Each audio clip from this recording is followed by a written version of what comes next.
99 Kenya shillings.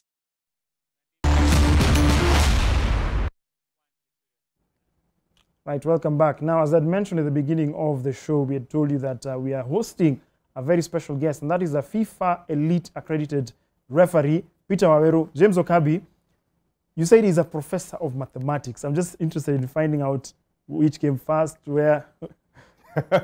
I think it's both.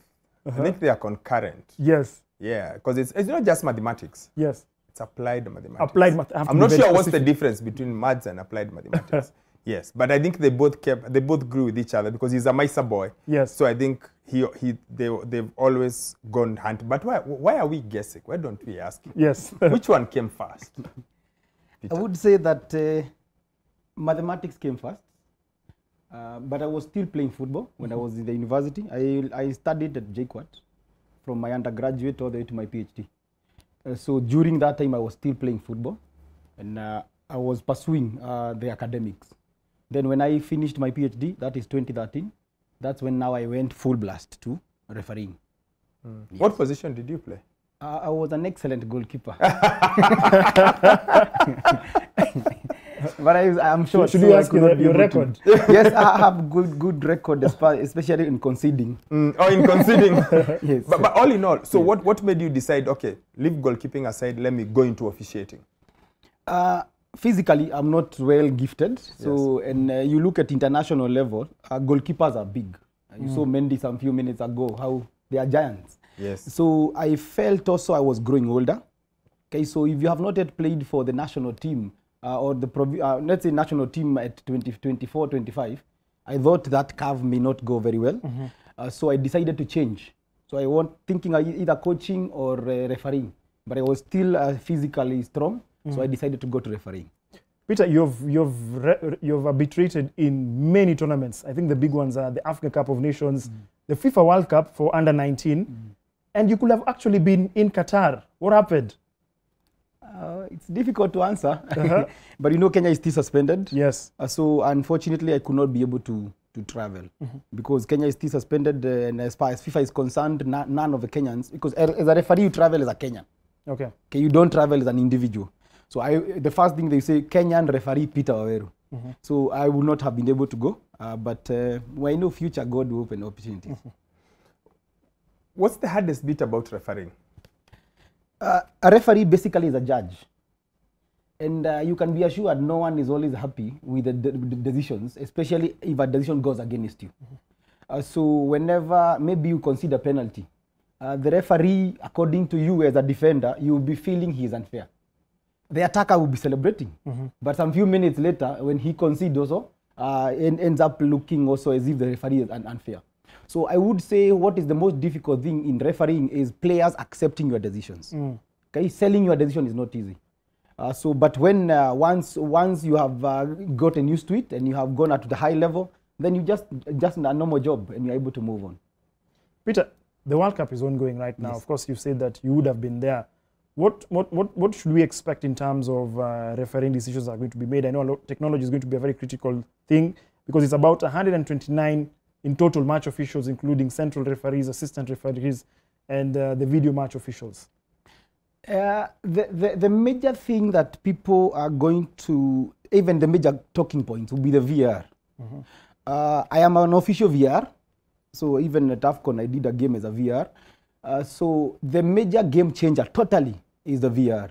Will the decision be made by the referee in the field, and will there be any change of decision? You saw yesterday the opening match, yes, the Qatar game. And that's going to be the major talking point. And I can be assured that until all the way the final day, we are going to be having a good number of those. Yes. Which one is easier, to be the ref on the pitch or on VAR? Which one do you enjoy more? For me, I love running. So I enjoy more in the field. Okay, the big issue is the referee is the boss. He is the overall boss.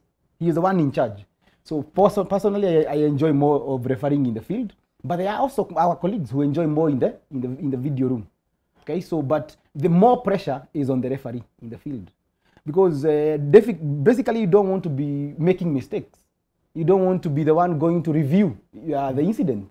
So a referee, you fight to make sure you get the correct decision in the field. Yes. In terms of even like making those decisions, one of the key things that some would say your boss, the head of the FIFA Referees Commission, said is that they'll be very, very tough, especially this time around, on certain things that will be happening within the game. Why is that? Because if you look at even at history, the 2018 FIFA World Cup, the number of red cards were very limited compared to even, I think, so far back as 2006. Why that intentional approach of being stern this time round? Usually, what's happening now with VR, the referee is able to be told or see what he could not have seen in a normal game without VR. So assuming, we used to have, you remember the Zidane headbutt? Yes. Okay, so if there was no camera to catch it, maybe there's no referee would have seen it. So basically what happened is a lot of issues which happens on the background, maybe during corners, during free kicks, players hit each other, okay, elbows and all that. They're cheeky. Yes, they're cheeky. They won't step on each other, and you know it's very painful. Somebody steps on you with the boot. Yes. So those are the things that we basically check. So and unfortunately they are unsporting. So basically as a referee you need to be very tough on unsporting behavior because you don't step on somebody to play football.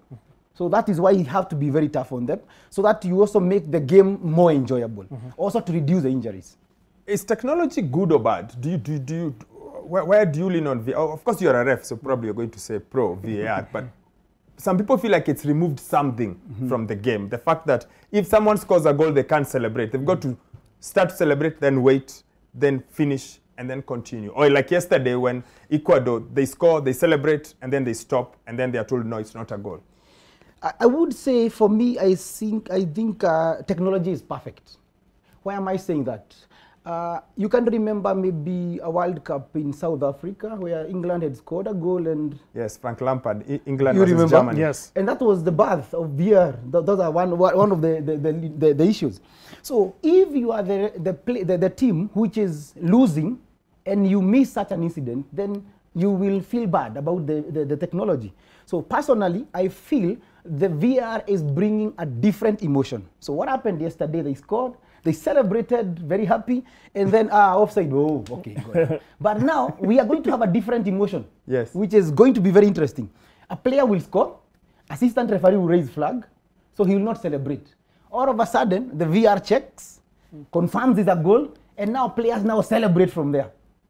Okay, so it goes both ways. It goes both ways. So when you end up getting the decision for yourself, then you celebrate. So I think the only difference is that we have been in football for long and we have been used to only one way, but now it's going to be a bit different. So I find it very interesting. And the most important thing is that the correct decision will be made. There is not going to be the referee is the one who carried the day. In the whole World Cup, no one will be discussing about the referees, that they made a mistake. Because if the referee was making a mistake, he has a parachute. We look at VR as a parachute. Okay, it will rescue you. So it will not be Waweru made Senegal go out. No, it is that Senegal or who have lost fairly, and the decision was done right way. Okay. Yes. The decision has been made the right way. Of course, technology is to ensure that is the case. Yes. There's another aspect of technology that's being introduced in this year's World Cup, and it's for the offside. Just help us understand. I know it's been in news in the UEFA Champions League, but how will it be adopted in this year's World Cup? And what is it exactly? Because I was trying to understand it. Historically, as a VR, we used to take a lot of time when you are drawing the lines. Okay. Okay, so let's say we have a tight offside. And the player is bent. It's not the legs, because if the leg is in front, you can clearly see. But if somebody is bent, you may not be able to get a reference point of this on the ground. So basically, we have more cameras now, and it's giving a 3-dimension of my whole body. Okay. So it's giving a 3-dimension of Waweru, the whole body. We can actually just give us a sense of... Yes. Let us just do an imaginary setting. Let's say, Wakabi, can be the defender. Yes. Yeah. And then Bernard is here now. Yes. So Bernard is here with the ball. Yes. So offside, you can just, I think you can stand here, you can face that, you can face this side there. Okay. Yeah. Okay. So he's the last defender. Now, if I am the last defender, yes, then you've got to be close to, because it's actually when the ball is kicked, yes? Yes. That's the main thing, not when I receive the ball. Yes. So maybe I would want you to be closer to each other. Okay. Yes. Let us assume these... I'm the defender and I'm that way. Yeah. This is your goal. Yes. This is your goal. Yes. So he is going to score. I'm going to score. So the ball is coming from somewhere. Yes. Okay, so we will not. We are assuming the ball has been passed to you. Yes. So you can kindly come close to him. I come close to him like this? Now, Okay. so what happens? You can put your legs maybe here. Your leg here. Mine? For you. Yours, yours. Yeah, just in front. Okay. Yes. Now, historically, we used to have, this is very easy. Yeah. Because Yes. we can clearly see your leg is there. You are closer to their goal line than the second last defender. Right. Yes. So Wakabi now is the second last defender. Yes. Okay. So you are closer to their goal line. Yes. Just by your feet. Yes. Now, but if you remove your foot and you bend a bit, I bend like this. you are still closer. Okay. Yeah. So basically, what the technology we have Okay. in now, yes, Okay. now you are closer to their goal line. I'm closer to the goal line. Yes, Okay. than the second last defender. Okay. So the new technology which has come Yeah. is showing your body frame Okay. and his body frame. Yes. And then comparing In 3D. in 3D. Okay. Yes. So and it's going to be very easy. Yes. So the referee, we don't have to draw the lines now. Okay. The It VR automatically does yes, it it will for be, you. it will, yeah, it will just automatically does and show who is ahead. Oh, that's why they call it semi-automated offside. Yes, yes. And does it alert the referee, for example, if there's an offside? Okay, basically once it gives the output, Okay. then the VR will communicate to the referee. Okay. That is offside or not offside. Okay. Yes. And I think the one biggest rule that people struggle with offside is when is it an offside or not? You've just said something Yes. here. The second last defender. It's something that people really struggle with, and I think it was key in the goal that was disallowed last night. Yes. The second last The defender. interpretation. When is someone offside? Yeah, so basically the law says you are in, it's not wrong, it's not an offense to be in offside position. Okay. It's not an offense. You can stand there, no problem. But now you are judged when you do three things. Number one, you interfere with play, you interfere with a defender, or you gain advantage. But now what do we mean by that? Okay, so basically we would say that the second last defender, the person on the goal Yes. or closer to the goal line is the last defender. Is it the goalkeeper? Is it a defender? Is it an attacker? Provided he is the closest to their goal line or to their goal. So the second person now, okay, so assuming goalkeeper is the one on the goal line, then the second person now, you as the defender, will be the second as defender. So if he is closer to that goal line than you, then he is in offside position. So that's exactly what happened last night, because Yes. the goalkeeper came out Exactly. and then a defender went to the line. And it's And then the yesterday, keeper yes. passed, then the attacker was Valencia. his foot was just ahead Yes. of the goalkeeper. So then you've got to have, so basically for you to be onside, you've got to have two opposing players, two defenders Good. between you Good. and the goalpost. Good. It's Excellent. that is like the easiest simple explanation about it. Yes, and yesterday's case is the most confusing also, even for referees. Right. As a normal referee watching, you will not even notice there's an offside. But assistant referee will tell you automatically there's an offside. So whenever the goalkeeper goes out, he stops being the last one. So wherever he goes now, he's the second last. So that's what happened exactly yesterday, just the way you explained. Right, very interesting. Wakabi, it almost feels like we're back in school, and I think most people need to understand is that it's a very contentious issue, but we need to ensure that those fine margins are fully understood. And the introduction of semi-automated offside technology, I think, will help in making some of these decisions. But also technology is very key as well in terms of communication as well. We spoke about the Flip 4 earlier on, and remember, you told me about the way you want to go into your fitness journey. Yes, this one I can tell you. It's called the Watch 5 Pro. Now, the last few days I've been trying it. So once you walk or run, or I assume I'm running, but more often than not I'm walking. So once I assume I'm running, when you finish, it gives you a complete report of what you've done. Yes. The distance you covered, the map of where you walked around, how much, complete with your strides. How many strides did you take?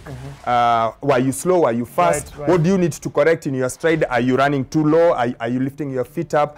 Do you have the right cadence? Do you have the right balance? It gives you absolutely everything. And then it counts your steps throughout the day. And I'm proud to say, yesterday and today, I have surpassed 7,000 steps a day. So I am winning. Okay. Yes, but you can only get that with the watch. The Watch 5 Pro is absolutely fantastic. It just gives you, it keeps you going. It tells you even your stress levels. What's your stress level? What's your heartbeat? And you look at it and I'm like, yeah. Can I throw under the bus? I asked the referee and the professor of applied mathematics.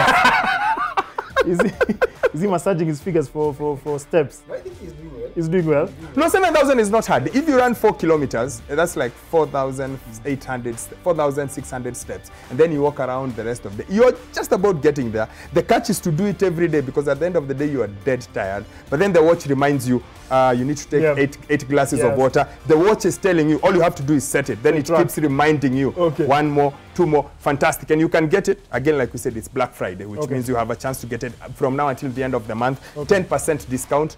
It's something you must have. Okay, right. It's time for us to take another short break. We're back with much more on Spot On. Stay tuned.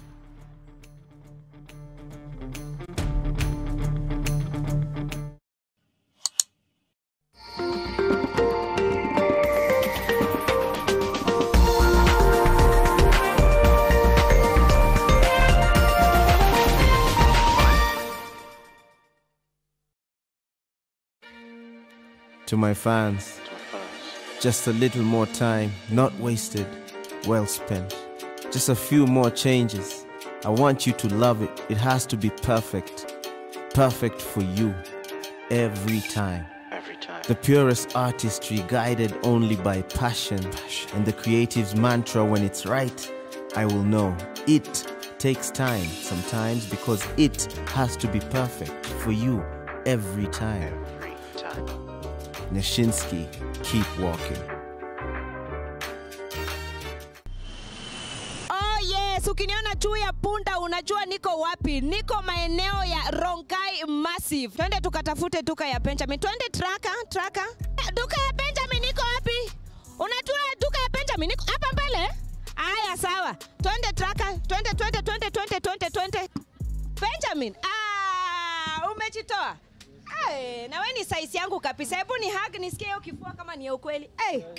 Leo kweli nimekuletea tikiti. Wewe ni mmoja wa mshindi wetu ambao tunataka kupeleka Doha, Qatar. And here is your ticket. Courtesy of Otibet.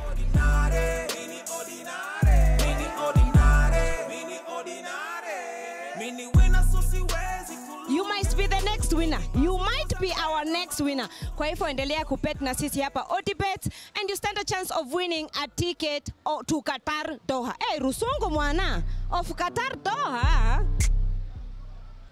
Enjoy early Christmas offers at Longonot View Gardens, a prime property by soil merchants overlooking Mount Longonot along the Maimahiu Naivasha Road. These are 1/8 acre plots selling from 185,000 Kenya shillings. The plot's proximity to major infrastructural developments makes it one of the fastest growing and most sought after areas in Kenya. Water and electricity are available with schools and health facilities nearby. Join us on our open day on 26th November 2022. Call us on 0790-771677 or SMS LAND to 21595 for more info. Soil Merchants. Buy today. Build today. Petroleum Outlets Association of Kenya, POAC, will hold a National Petroleum Conference on 8th December 2022 at Safari Park Hotel with the theme, A View from the Bottom. The forum will bring together independent players in the petroleum industry who are the key drivers of the economic activities in our counties with the aim of giving visibility, prominence and focus to the unique challenges and opportunities surrounding this important sector. Join this network, harness its business power and transform lives. Good day, everybody. I want to talk to the gentleman. Yes, it's you. My name is Betty Kialo, and we are here at Summer House, Nairobi, in Karen, where all the action is going to be taking place on the 26th of November, 2022. I'm talking about great activities, good food, good vibes, all for our men, you know, our brothers, our uncles, our dads, our sons, everybody in our life who is a man. We're inviting you here at Summer House for the Man Cave, all by the Nation Media Group, Nation FM, and NTV. So come through here on the 26th of November. It's going to be a great, great time. And so make sure you get your tickets from Kenya Buzz at 2,500 peke yake. And you come here at Summer House, Nairobi, and chill out with your fellow men. It's going to be a great time. Kujeni wote.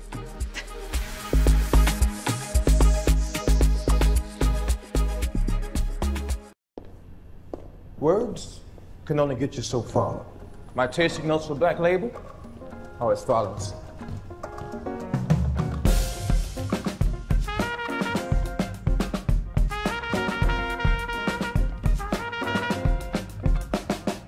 But if you prefer words, I'd say sweet toffee, rich fruit,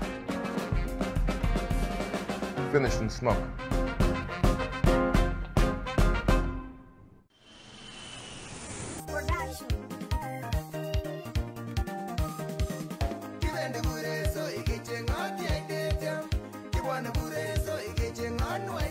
Sai inoni ko batoto ba sweet sa sai gemiten komosta nebo iten kechengoti kora chito nekibore Amos Kimtai. Okay, karachengate Amos agenge en agenge itoranyoru en komosta nebo iten. Atinye masuri kora chekoibun ak Odibet ticket nebo Qatar. Ikosto nagunin ticket nebo Qatar. Iborwan boiboiyet ko ikosto ano? Iborwan boiboiyet agere ndogengung kora.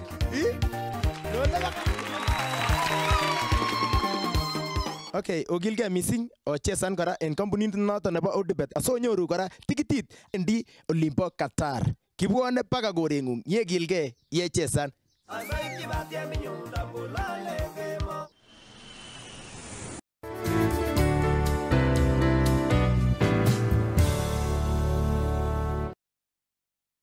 We know your flavor, and that's how you inspire us to always deliver the best quality meals made fresh with locally sourced ingredients.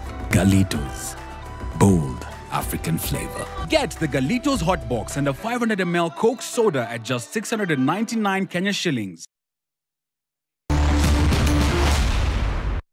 Destination Qatar in association with Samsung.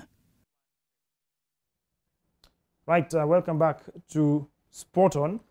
Just to give an update on a match that's actually going on, and that's the United States against the Welsh, and it's 0-0 after about 35 minutes. Remember, the Welsh are just making their return back into the FIFA World Cup after almost 7 decades, 64 years to be exact. But let's focus on a team that has been consistent in the World Cup, Wakabi, and that is Portugal. Cristiano Ronaldo has spoken. He's been the focus of attention in the past week because of what he said in an interview. He can't stay away from the limelight. He just must put himself there. So he had a press conference and scheduled and announced, and he just went on and did it. And just to quote very quickly what he said, listen, I am completely bulletproof and ironclad. Basically, you can't touch me. I am okay. I know why I did the interview, and I do the interview when I want to. Interesting. Portugal, remember, beat Nigeria 4-0 in the build-up to this year's World Cup. Ghana, of course, will be there. Another team that will be facing off against. That will be interesting to watch as well. They beat Switzerland. That's the first game that the two sides will be playing. And an update on the game between the United States and the Welsh. I understand, Wakabi, that the Americans are in the lead. Yes, they've taken the lead, and there's an African connection to it. The guy who scored the goal, his father is president of Liberia. Yes, so Timothy Weah giving the goal for the US. So yeah, so again, you know, Africans, we like success. So, like success. He's one of us. He's one of us. Yes, and he's given the Americans the lead. I went to another team that some would say some while back was an African team in Europe, was the French. But the French, they'll be playing against Australia, missing the services of Karim Benzema, but they still have Mbappe. They still have Mbappe. Interesting that the coach said, I'm not going to replace Karim Benzema. Some social media saying it's because he would have had to replace him with Anthony Martial, and they don't get along. But interesting to see what he'll be able to do when he's missing 4 key players. There's no Kimpembe, there's no Benzema, there's no N'Golo Kante, and of course there's no Paul Pogba. Right. We're still with a very special guest this evening, and he would have been in Qatar, but he's here with us. It's still a privilege to be with you, Mr. Waweru. But there's some of your colleagues, there's some of your friends who are actually in Qatar. What I think is fascinating about this year's World Cup is the fact that 6 women, 3 will be in the central referee role, and 3 others will be in the assistant referee role. One is your friend. Yes. She's called Salima Mukanganza from Rwanda. We were with her in AFCON. I think we have done very many games with her. We were with her in AFCON, and she even did a game in AFCON. Yeah. And she is representing the African child very well, the African girl child very well. What's tough about a female referee reffing men's games? The most difficult thing is the physical demands. The men game is very fast. Yes. You may see as if the game is quite slow, but I can assure you it's super fast. Okay. I happen to be athlete, So I ran a lot, and sometimes I also get weary in a game. So what is difficult is not that they cannot reach there. No, it's the physical demand is too high. So it's not the reffing, it's not reffing men, it's not the fact that she might feel intimidated. It's purely on how do you keep up. Yes, that's the point. Because you can imagine from one goal area to the other goal area, and let's say the speedy players, and they are dribbling. I was imagining if somebody like Mane was there, and the speed, because I have officiated him, the speed they dribble. So you may find the guy is already in the penalty area, penalty situation, and you are still in the center of the field. So no one will buy that idea. Finally, yes. Mr. Waweru, which team are you supporting, and which team do you think will reach the final? There is a team which is very interesting called the team of referees. So that's the one I'm going to support. They are my colleagues. You have set on the fence. You've got to have a team you like. No. You've got to have a team that makes you feel nice. Away from being Pierre Colina's cheerleader. I am supporting the team of referees because there are 4 key decisions that all Kenyans need to know that we are going to be checking. The VR, we are going to be checking majorly 4 things. Yeah. And I hope my friends do it perfectly. Right. The first thing we are going to be checking is goal or no goal. Okay. Whenever goal is scored, we have to check. Okay. We have to check also. Okay. The other 3? The other 3. Now, the second thing is mistaken identity. Right. Okay, mistaken identity means you are given a yellow card, this is not the correct one. The third one, the key important one is straight red card, not second yellow. Okay. Not second yellow, straight red card. Okay. And then those are the key ones. And then penalty. Whenever a penalty is given, it must be checked. Thank you very much, Mr. Peter Waweru. We don't have extra time. We'll have given you a bit of time to be able to continue just informing us, and we are learning a lot. I think people forget that the referees are very central as well in sport, but thank you so much for joining us. You're welcome. Destination Qatar in association